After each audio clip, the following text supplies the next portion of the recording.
Guys, welcome back to SwansAwayDays YouTube channel. Today's a match preview against Wigan Athletic.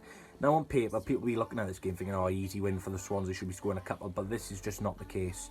Wigan have picked up most of their points at home. They've got a really good home record. They beat teams like Nottingham Forest at home. They did lose to Leeds, but Leeds are obviously a good team. But they do have a very good home record. Of course, last season when we went to the DW Stadium, we drew 0-0. And in fairness, we should have won that game. But like Wigan always do at home, they get that one chance and usually take it away. Unfortunately for them, Will Grigg missed it. But thankfully for us, Northfelt saved it. But still, we've got a very good home record, like I've said. So this will be a tricky game. Wigan's last game was a 2-2 draw away to Bristol City, which is a very good point for them, considering how poor they are away from home. They don't pick up many points. It was a very good point for them. And of course, it'll be a bit disappointing not to pick up all 3 points, considering they were leading the game with the last 5 minutes to go. But I think on paper, if they stay up, they'll be looking at that as one of the reasons why they stay up, picking some points up against promotion teams. So that's a very good draw for them. On the other hand, Swansea beat Cardiff City 1-0 at Aberdeen. It was a very good win. Can't beat a derby win, 3 points. It was a really good performance in fairness. Ben Wilmot with the only goal of the game. Obviously he came in for the injured Joe Rodon, so I expect Ben Wilmot to play again. But considering how big Cardiff strikers are with Glatzel and Danny Ward, they're quite big figures compared to Ben Wilmot.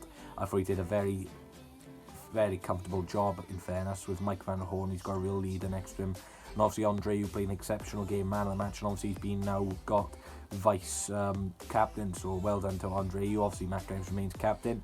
And a bit of news, not going on to like the team news now, but Leeds finally left the I think he's left the club basically, so the vending machines are safer now. Onto Swansea's team news, there's a few injuries which will not be, injured players won't be playing this game. So Erwin Mulder is ruled out, doesn't really play anyway, but he's ruled out with a broken finger. Aldo Kalulu's started to return to first team, but obviously still not fit enough to make an impact yet.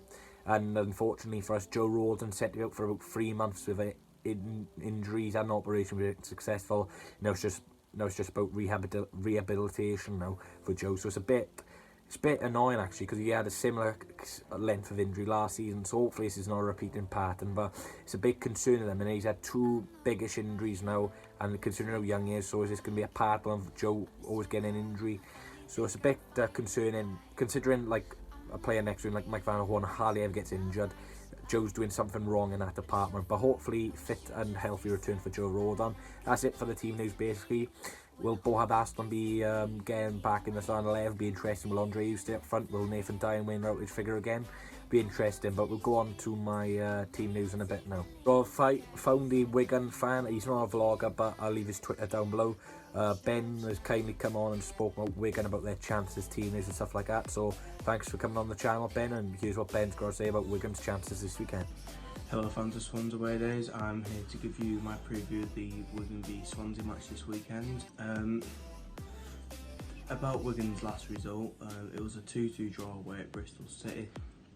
Che Dunkley got both goals for us, but we also did concede first and late on. It was a much better performance away from home, which were usually quite terrible away. It was something how we played at home, very fast attacking football, which surprised everyone. Our last home result was a 1-0 win v Forest, who Forest are up at the table, but we've also got one of the best home records in the league. So our position in the league doesn't really tell us what we're like at home. What I think about Swansea this season is that they're obviously a very good side up at the top.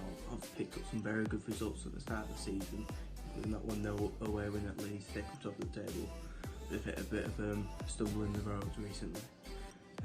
2 wins in 8 I think it is. But a win against Cardiff last week will obviously boost your morale quite high going into this game. Our best player this season, I've got to say, is probably Joe Williams. He's a defensive style player in the midfield, but he's like, he can ping out a pass from anywhere and can tackle anyone without any fear, no matter how strong they are or anything.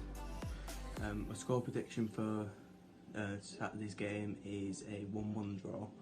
Jamal Lowe scoring in the first half, but Matt Grimes getting a late equaliser. So this is my preview. Thanks for watching, guys. Coming on my channel, I always appreciate an opposition fan coming on, so make sure you go and follow them on Twitter.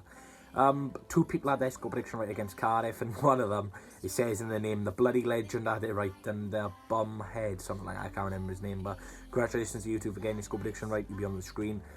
So let me know your comments down below as score predictions, and put your comments down below of score predictions. For this weekend, I'm going to go for a narrow 2-1 Swans victory. I think we'll concede. Obviously, we're going to have some decent threats. Jamal Lowe, Kiefer Moore, obviously he's a Welsh international. Defensively wise, they're not that bad. They got Buckley, I believe, who scores quite a lot of goals. So for goal scorers for Wigan, I'm going to go for Charlie Mulgrew, probably from a free kick or something. And then for the Swans, I had Ben Wilmot right last week, and I predicted him to score again. And for the Swans, I go for Ben Wilmot and Andre Ayew. But make sure, like I said, leave your comments down below. I predicted the team, and I'm just going to save a bit of time here and just say it's going to be the same team as last week. That's what I'd go for anyway. Obviously, with like some maybe put Garrick on the bench, but it's a bit disappointing for Boha really, because Andre did a great job up front last week, and that's something Boha doesn't really have the pace to move around and close him down quickly. So I thought that well. So I thought that worked well. I'd love to see a 4-4-2 or something, 2 up front, so Boha can get in with Andre. I'd like to see it, but at the end of the day, we're going to have strength on the bench. We're going to have the likes of Peterson coming on, Boha, Baston, Surridge, who made a good impact coming off the bench last week. We'll have Carroll and Fulton possibly. So bench is looking much stronger now. Obviously, Ben Cabango is going to be around the first team now. He's obviously been named as a first squad player, so congratulations to him and Jordan Garrick. They fully deserve that. But make sure you subscribe to my channel, as you can see, but they're nearly on 1,500 subscribers, so go and subscribe if you haven't already, like and comment. Go and check out Marley SCFC Vlogs channel. I do a weekly championship predictions with him, and go and watch what we predicted this week. So I won last week, so I've won 9 weekends now, and he's won 4. So I'm 9-4 up, and hopefully I can make it 10 this weekend. Thanks Ben for coming on my channel. Thanks for watching this video. I'll be going up to Wigan, hopefully it's a match day vlog. I'm not sure if I'm going to Sheffield next week. It's looking unlikely, but I should be going to Huddersfield midweek, asking me a long trek in West Brom. So thanks for watching. Let's hope this one's going to get a away victory tomorrow. It's an early start. Coach leaves Liberty at 6 AM. I'm going to have to be waking up at 4 AM, so it's going to be an incredibly early start. So I'm going to have a good night's sleep tonight. So there's only one thing I can say. Come on, you Swans.